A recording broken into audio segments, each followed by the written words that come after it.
Hey guys, Jess with Peekaboo Wreath. We are in the final stretch of this kitty Christmas wreath. You guys have been hanging on, lots of steps, but it's all paying off.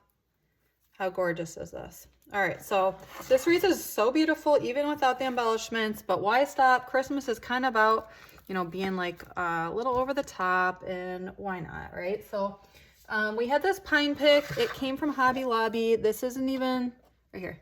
This isn't even the full thing. I just cut it up. It's probably about 2/3 of it. If you're interested, it's in the Christmas section, CB1732. Christmas is half off right now at Hobby Lobby, so if you're interested, do that. And then we're going to be adding in these ornaments. We have red, and we have green and white, and it's just the classic Christmas color scheme, and I think it's going to match our wreath beautifully. I don't normally make a full wreath in one day, and I guess we did make the base, but this is a labor of love, I tell you. So we are almost done. Let me grab my glue pot from off camera and bring it on in. I normally put it over here. I might put it over here today and hope that we don't get burnt. Okay, so when you see this pick here, it has lots of different textures, which is one of the reasons that I chose it. Some of the pieces are longer, some have these little flowers on them. So when you get a, when you're choosing what florals you're going to want to be using and greenery and all that stuff, you're going to be wanting to look for it's called a bush of florals that has lots of different textures on it. You're going to want to look for something that has, if it has florals on it, like a fall floral bush, you're going to want to look for different kinds of florals. You're going to want to look for like different textures of florals and things like that, because it looks really nice when it's all the same color scheme, but like slightly different. It's good. It gives interest, and it allows your eye to say to your brain, oh yeah, this matches, but it's a little bit different. I can't figure out exactly how, but I want to look at it longer. And that's what it makes my brain say, I guess. But anyways, so this pine bush, they carried it at Hobby Lobby last year. I assume they're going to carry it again. I really like it because it has like these drooping berries on it, or flowers, and it reminds me of like pine tree when it's getting ready to bloom, or plus like the flowers, they kind of droop down a little bit, which that wasn't in the right spot, which I like because it kind of reminds me of a cat, and how it would like hit at like a little ball or something like that, and it just gives an extra detail that I like. Well, I think it all through here at Peekaboo Wreath. Not all of it, of course, but it's all in the details is one of my catchphrases that I just happened to kind of coin, because it is completely true. Nothing is by detail or by accident over here. All the details are thoroughly thought out. Even down to these pines, they might all look the same to some people, but I made sure that, we're doing the berries or the flowers on some, and we're doing the plain ones and others, and we're making sure that we alternate them and all that stuff. So you can use a glue stick if you don't have a glue pot. That is definitely an option. Glue pots they're easier for me because I don't have to hold the glue stick and hold my item and press the glue out. I can just take it, dip it right in my glue pot, and move along. So plus I kind of, in this glue pot, it's not just one stick of glue. With a glue stick, you kind of have to, refill and replenish your glue stick often. With a glue pot, you can just, there's many glue sticks in here that are melted. There's probably like, I would guess like 4 or 5 at least. So, there's that. All right, so I have enough pine for the top as well. We have 6 ties on the top, even though only 5 have ribbon in them. So I'm just gonna throw that pine sprig in between those parts of that bow, and it's where that the pipe cleaner is that's holding the mesh. It just gives it an extra little, so that there's not like a spot there. On the top here, we're taking our pines and we're actually going to be putting them underneath the ribbon because we don't want this stem of the pine showing. It's probably the least attractive part of that pine sprig, and we want to make sure that it's not showing on this top part because there's not a sign. There's the large bow, and we're going to be putting ornaments on top of that pipe cleaner to hide it, but still I don't want there to be any chance of that stem showing. So we're just tucking it right underneath our ribbon and then turning it. I made sure that I had just enough of these pine sprigs. These little boxes are really nice to help keep you organized when you're making your wreath so that your supplies isn't like all over the place.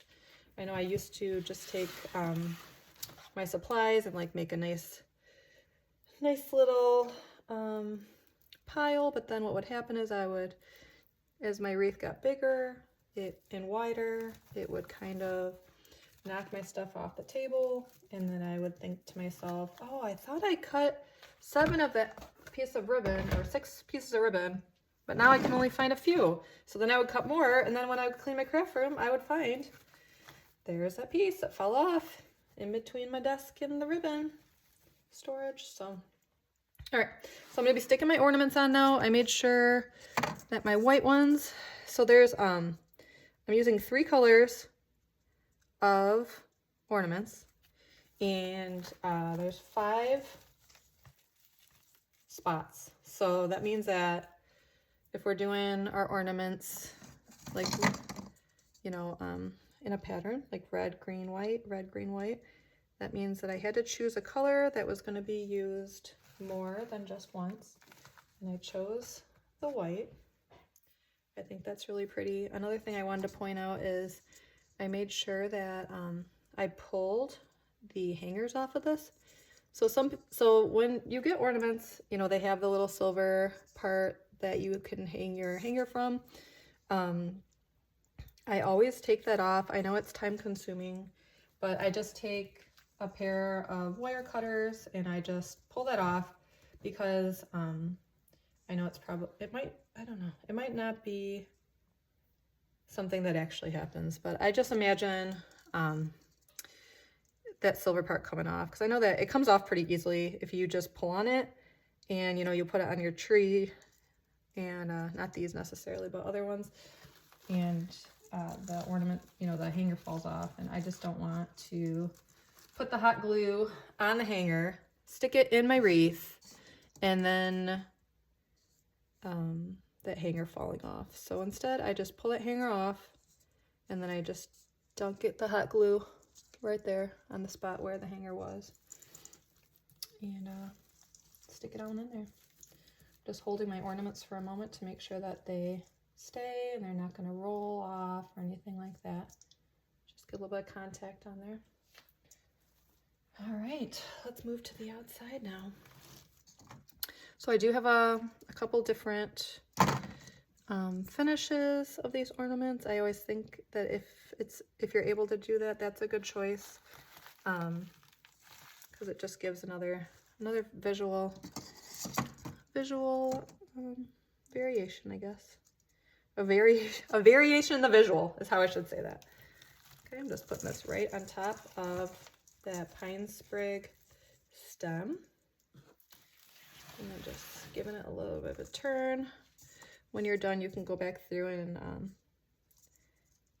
you know, give a little tug to the ornament to make sure that it's connected, but we always use Gorilla Glue hot glue, and that normally does a really good job. These shiny red ornaments, they just remind me of, like, I've been on Facebook with my wreath business for about 6 years now, and so some of the memes and things that I post like this is the hanger I'm talking about. That one escaped somehow. I post them every year. And one of the ones that I post, it's like a picture of a red Christmas ornament. And in the reflection of the ornament is a cat with like its hand up, like getting ready to hit the Christmas ornament off the tree. And it says, "Oh, Christmas tree, you're about to be history." So it's just kind of funny because like pets, I don't know about your pets, but the pets that I've known have a tendency to kind of mess with the Christmas decor. I know some people put baby gates up around their Christmas trees every year to keep those little curious kitties and puppies away.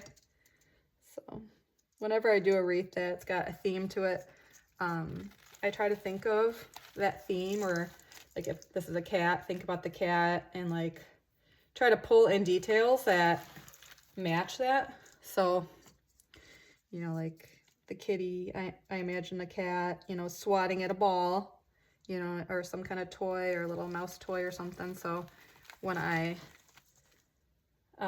chose this greenery, I purposely chose one that had like a little bit of a droopy flower to it so that it reminded me of that.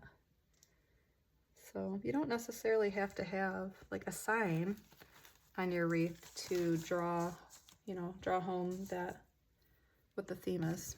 You can just get your ribbon and then put in the details. And then a lot of times what's fun about doing craft shows or even posting on here or on Facebook is, you know, bringing up to the customer what you were thinking of, what your thought process was when you were creating that wreath. Like oh shoot, I forgot one. Oopsies. Thankfully that's not dry. All the way anyways. Is to talk about like your thought process like that. And a lot of times customers really like that because they'll be like, "Oh yeah, I didn't notice that, but now I do, and I really like that." Because customers like, you know, everybody likes details, right? It's all in the details. You know, when you go buy something, I noticed that was one of the things that stood out to me too when customers were at craft shows, is like they would walk by and they would touch the wreaths. And I'd be like, at first I was like, what are they touching their wreath? They're not, you know, they're not necessarily buying the wreath. Like, why are you touching my wreath? Uh-oh. Uh-oh. Did I miscount? Hold on. White, red, green. White, red, green. White, red, green. White, red.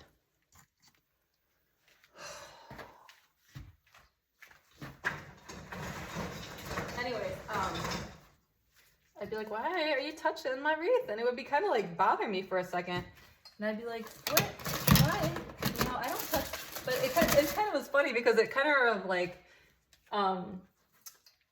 makes you more aware of like what your tendencies are and like what your habits are, and I was like thinking about it. I'm like, I guess I do touch stuff. I guess I do. I mean, you know, you go to a craft show, you see something that's cute, and you like pick it up and look at it, but you don't necessarily buy it. But it kind of is funny because it's like, wow, yeah, I guess I touch stuff too. I mean, it's all in the details, you know? Everybody likes to know that, you know, special thought was put into their item, right? Everybody's special, right?